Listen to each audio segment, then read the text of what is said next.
Hello bachcho, let's read this question. Question says if 1 mole of acetic acid and 1 mole of ethyl alcohol are taken in 1 liter flask, 50% of acetic acid is converted into ester as this reaction, that is CH3COH liquid plus C2H5OH liquid is in equilibrium with CH3COO C2H5 liquid plus H2O liquid.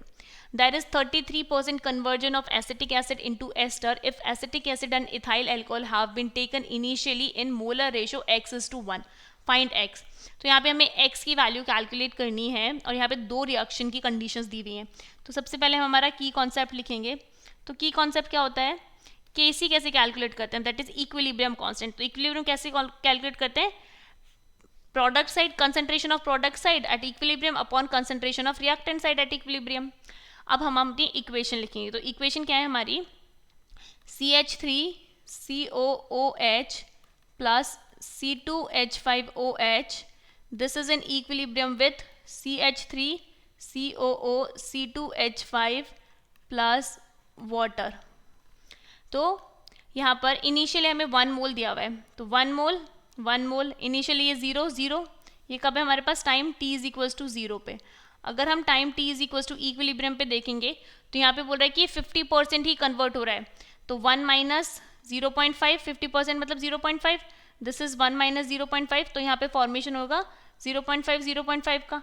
अब हम यहाँ से हमारा Kc calculate कर सकते हैं. Kc is equals to, यहाँ पे जो हमारा वॉल्यूम दिया हुआ है वो भी 1 लीटर दिया हुआ है. तो कंसंट्रेशन कैसे कैलकुलेट करते हैं, number of moles divided by volume. तो इस डेटा को अगर हम 1 से डिवाइड करेंगे तो सेम डेटा रहेगा. तो इसलिए हम Kc निकालेंगे 0.5 raise to the power 2 upon, यहाँ पर 1 माइनस 0.5 होता है और ये भी 0.5, तो 0.5 रेज टू द पावर 2. तो ये कितना आ गया हमारे पास 1. ये आ गई हमारी Kc की वैल्यू. दूसरी रिएक्शन में हमें देखना है, यहाँ पे हमें दिया हुआ है कि 33% कन्वर्जन हो रहा है एसिटिक एसिड और एस्टर का. तो यहाँ पे क्या करते हैं हम, लेट्स से जो एसिटिक एसिड है उसके मोल्स हमारे पास A प्रेजेंट है और जो C2H5OH है दैट इज इथाइल अल्कोहल, इसके हमारे पास B मोल्स प्रेजेंट है. तो हम वापस इस रिएक्शन को एक बार लिखते हैं, that is CH3COOH plus C2H5OH.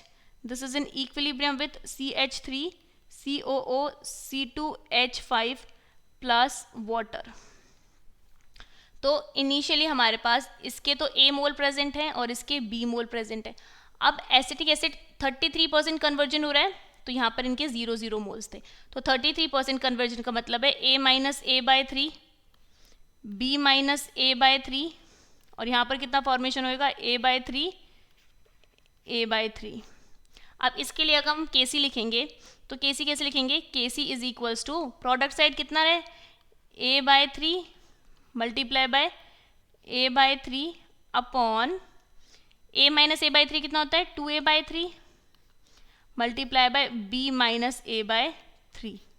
आगे हम इसको सॉल्व करेंगे तो ये हम एक बार वापस ऐसे कैसे लिख लेते हैं सो दैट यहाँ कैलकुलेशन ईजी हो जाए. C is equals to A/3 raise to the power 2 upon 2A/3 और कितना था ये B माइनस A/3. तो अब इसे कैलकुलेट करके कैसे लिखेंगे, A² बाय 9 अपॉन 2A/3 और इसको हम लिखेंगे 3B minus A/3. 3B minus A/3.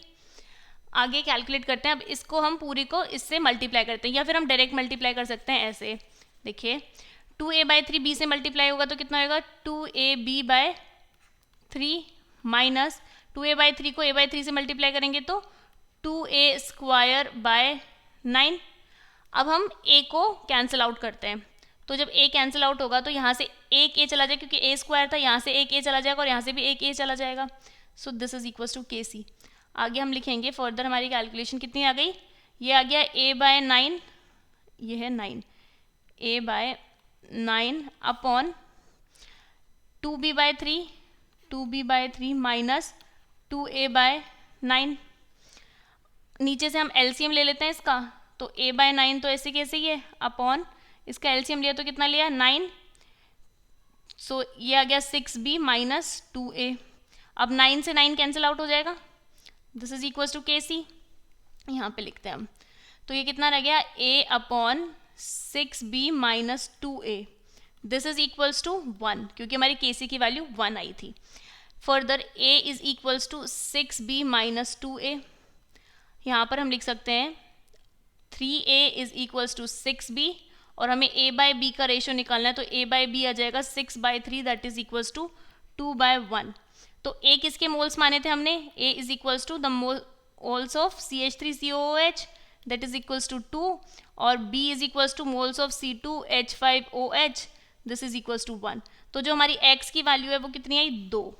So 2 will be the answer for this question. Hope you understood it well. Best of luck and thank you.